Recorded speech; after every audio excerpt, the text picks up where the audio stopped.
Mrs. Amarjeet Kaur, other members of the family who are present, Sardar Singh Majithia, Member of Parliament, who is also present here, and has been a very dear friend over the years,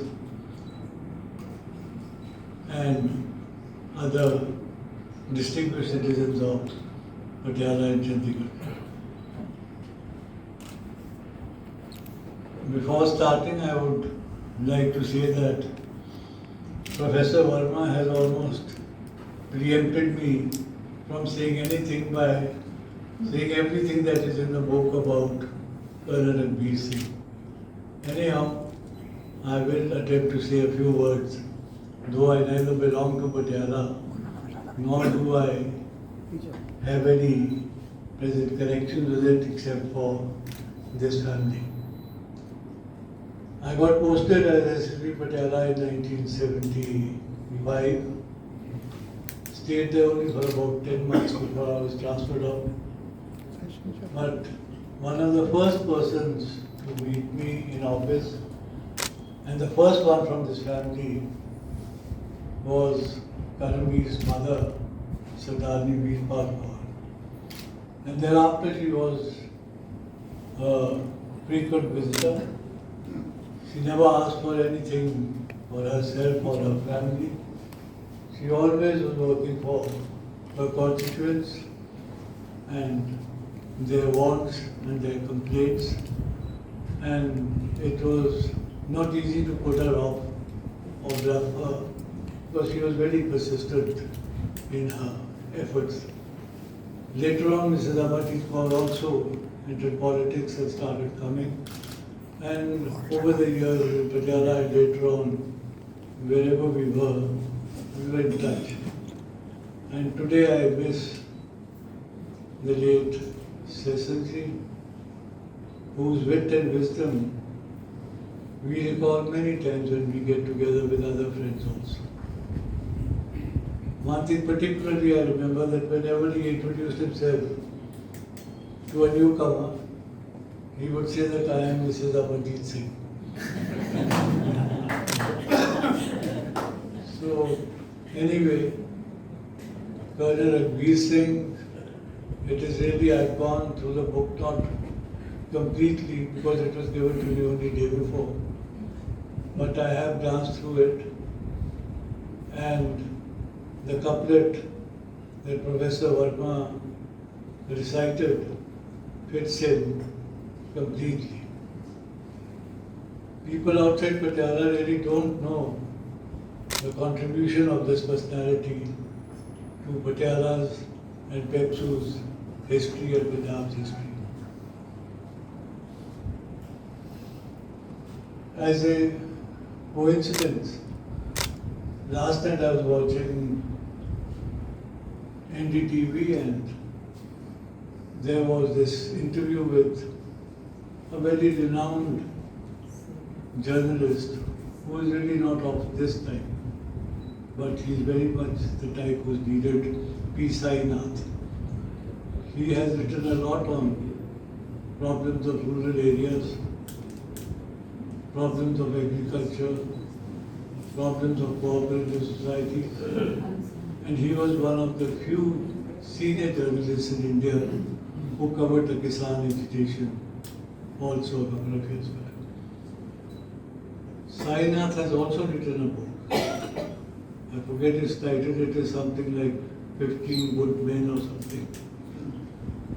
But his basic thesis is that although credit for our freedom struggle or struggle for independence is given to some leading personalities of the Congress party or who were drawn from other fields, but he says it was those millions and millions of people across India whose faces, as they said, were ground down into the dust, who were really the champions of the movement for Indian freedom.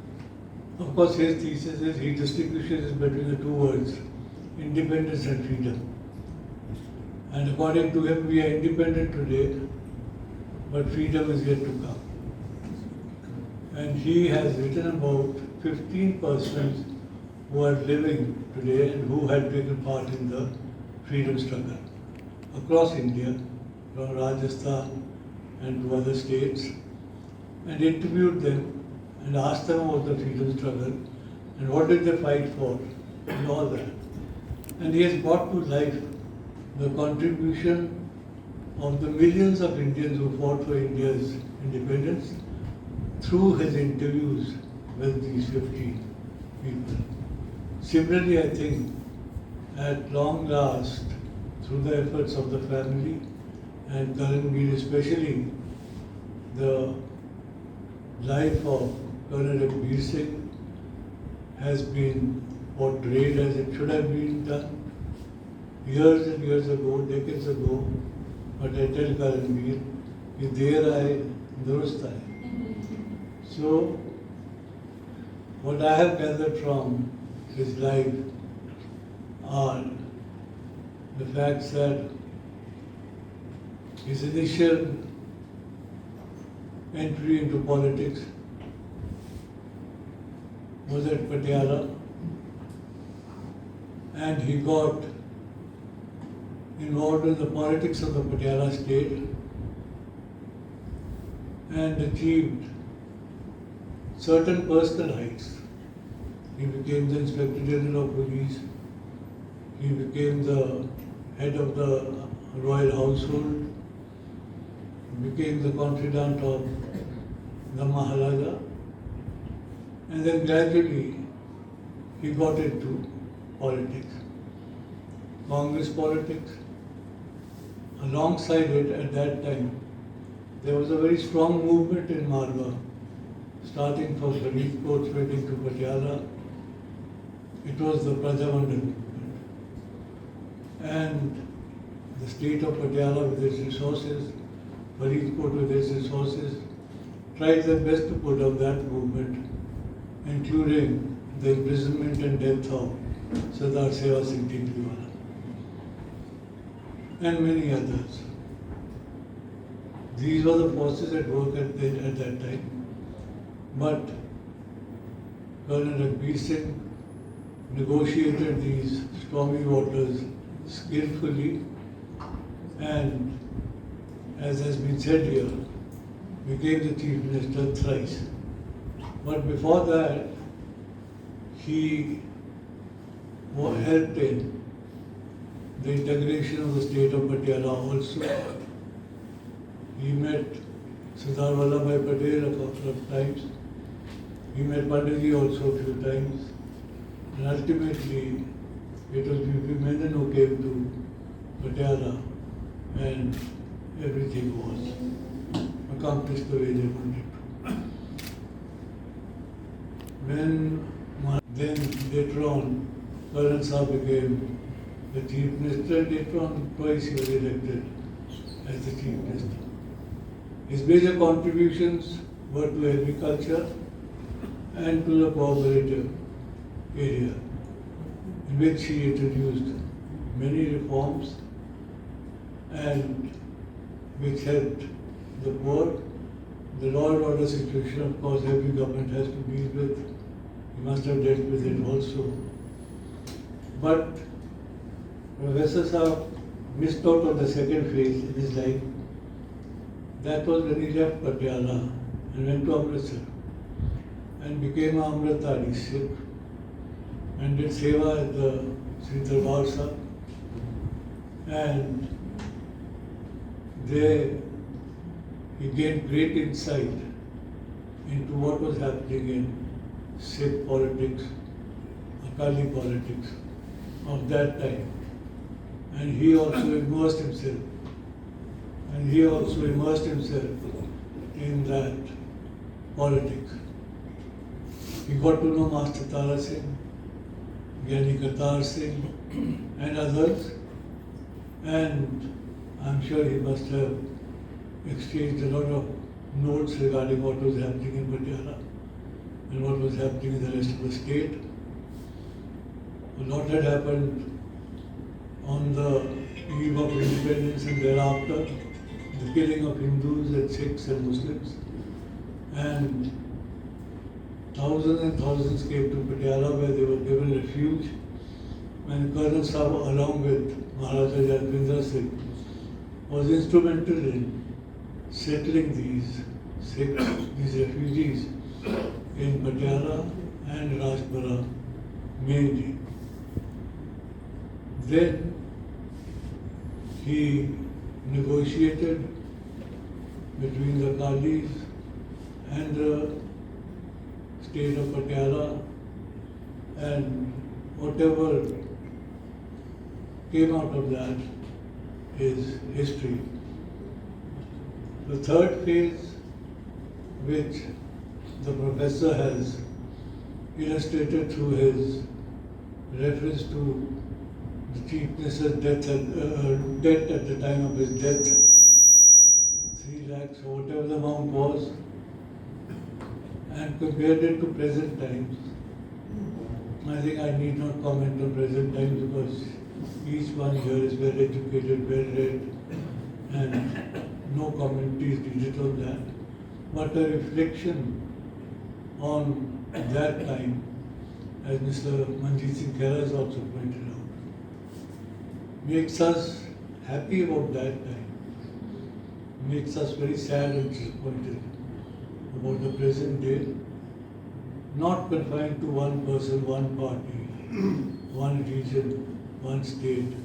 It is across India, across parties, across individuals, and it is a very sad state of affairs, only getting worse every day. And at least I see no sign of any hope on the horizon in the foreseeable future. I congratulate Karanveer on this effort through Professor Verma, that he has brought to light the many facets. I leave it. I think I'll leave that for some other time. But Patiala is known for its social life, of which I was not, rather because of the short tenure, not because of lack of friends, but that short tenure had got mixed up with the arrangements of Mr. Gandhi's Mohali, where she came for the first time after the emergency. The first place I was invited to, I won't mention the host, and the time given was 8 o'clock or 8:30, whatever. And right from the beginning to this day, I have been a great stickler for time, and I keep on urging my wife to her and deep annoyance, that time ho gaya, jaldi karo. And so we reached the place at for the given time. And rang the bell, somebody came out, we went inside, there was no sign of the host or hostess. And after some minutes, the host came out in the middle of tying his turban and not dressed as yet. And he said, "Oh, you've already arrived." I said, "This is the time we gave." He said, "No, but that is just a reminder. Time doesn't really matter in Patiala." So we waited half an hour, 1 hour, 1.5 hours. Nobody else came. So then I finally told the hostess that please, if dinner is ready, serve it to us. We'll have it in your kitchen or in your dining room. Or we'll go without it and have it at home. So we had our dinner and learned our lesson that as long as we're in Patiala, the best thing to do is to go 2 or 3 hours late. But sitting here is joy here, Raja Sahib. I attended a beautiful party at his place. He had a swimming pool, and by the swimming pool there was a very nice party, and I still remember the ashes. There was a fire, and in the ashes were, in silver foil, potatoes, I think, and something else. But Lovely parties, that was Patiala. Lovely gardens, lovely parties, lovely people, and I'm sure they carry the same spirit even today.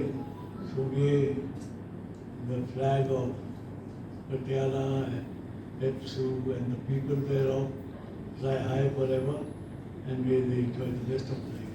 Thank you. Pandit Jawaharlal Nehru, I recently wrote about it also.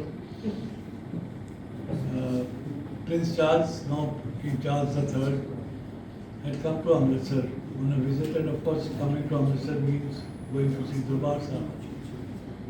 And his scheduled program gave only for about 15 minutes. But he started listening to the Kirtan,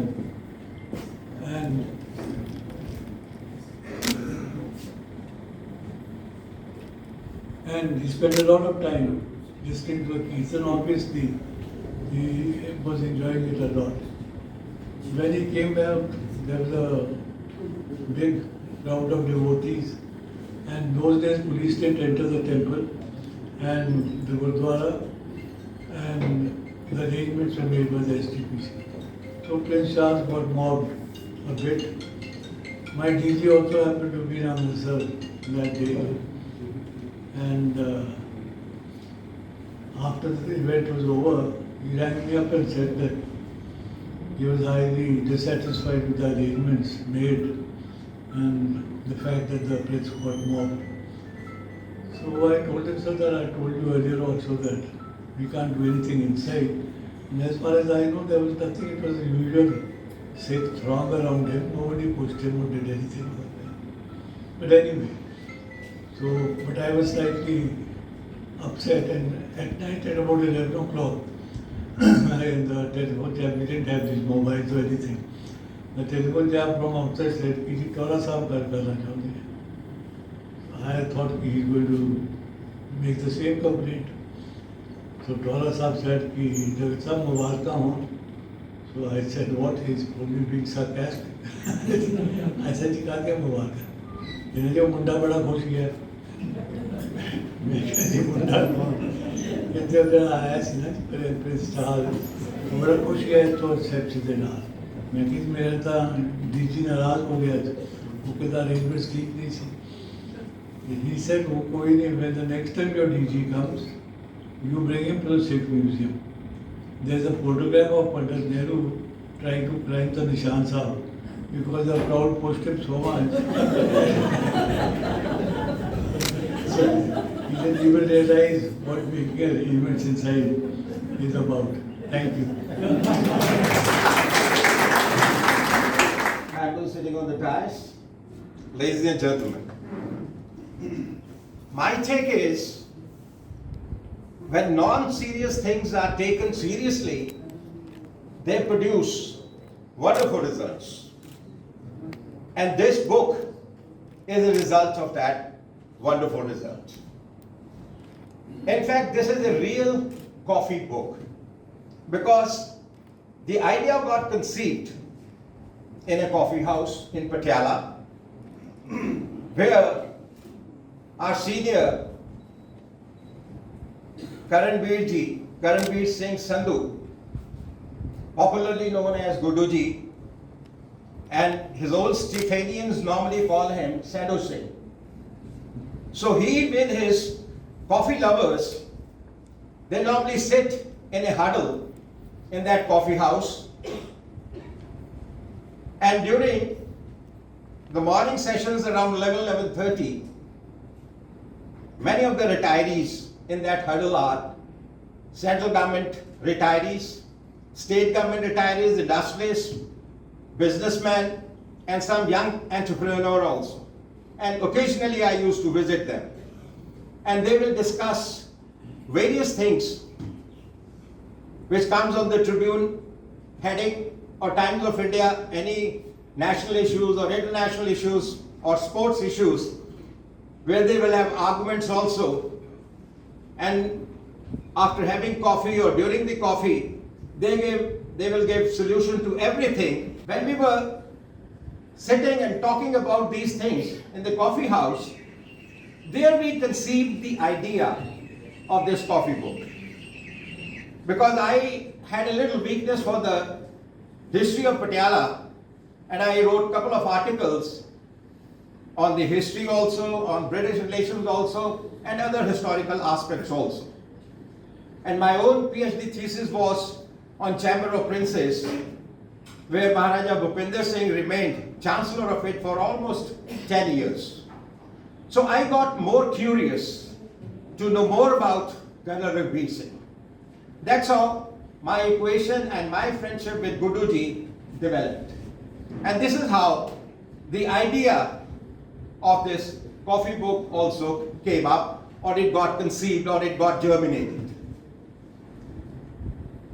So when we were talking about all this thing, unfortunately, the period of Corona Kal, the COVID period came into existence, and then occasionally the huddle used to meet in Guduji's house. And there I could see the various portraits of Colonel Sahab, group photographs of old state people. So I further got ignited with all these photographs and other things. And then we both made up our mind that let's make a book. And Guduji was very much interested that he must leave something for his posterity. A legacy should be there.